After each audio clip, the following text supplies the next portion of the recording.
Hello everyone. So myself Raghav Jaga, a fifth year law student from University of Petroleum and Energy Studies, pursuing BCom LLB in taxation laws. So for nowadays, I am a legal intern at Taxes and Company. So today for our topic is the doctrine of indoor management. Let us discuss the doctrine of indoor management. So this concept, doctrine of indoor management, is also known as a required rule. This rule is a 150-year-old rule concept which protects outsiders against the actions done by a company. Okay, any person who enter into a contract with a company shall ensure that the transactions is authorized by the article and memorandum of a company. So if there is no requirement to took into internal irregularities, and even if any irregularities, the company shall be held liable, such as a person has acted on the ground of good faith. So further we can discuss doctrine of indoor management. It is important for us to discuss what is a doctrine of constructive notice. So let's start with this concept. The section 399 of the Companies Act 2013 states that any person may, after the payment of a prescribed fee, inspected by electronic means any document kept with the irregularities of the companies. Any person can obtain a copy of a document including the certificate of the incorporation form of registrar. A special resolution are also required to be registered with a registrar with a Companies Act, which is given under a Companies Act 2013. So this principle talks about our landmark judgment, which is Blank Oil Company versus Crumb.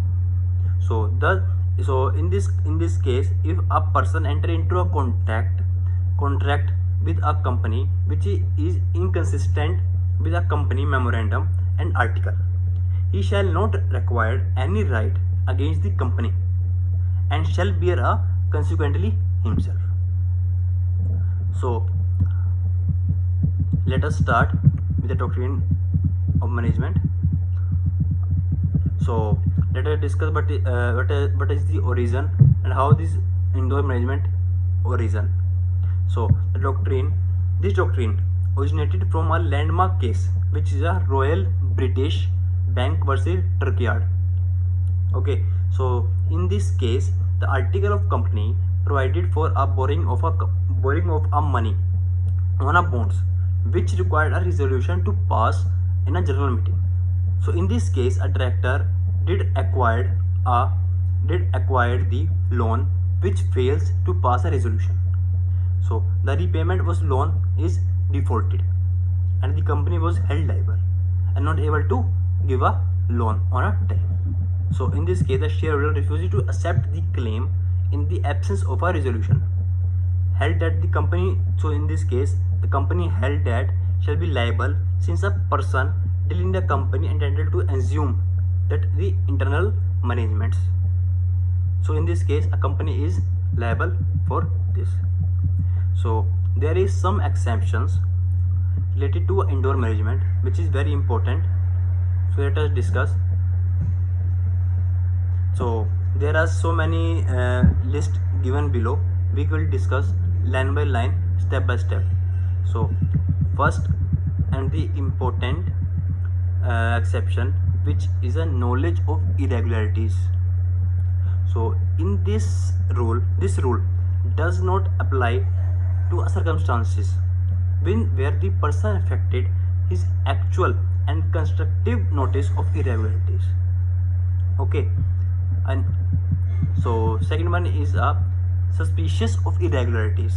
So in this case, a person who deal with a company is suspicious about circumstances revolving around the contract, then he shall inquire into it, and if he fails in inquiry, it cannot rely to its rule.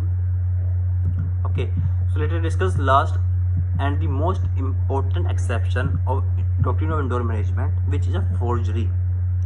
This transaction involves a forgery and void ab initio. That means null and void. Since it is not the case of absence of a free consent, it is a situation of no consent to all.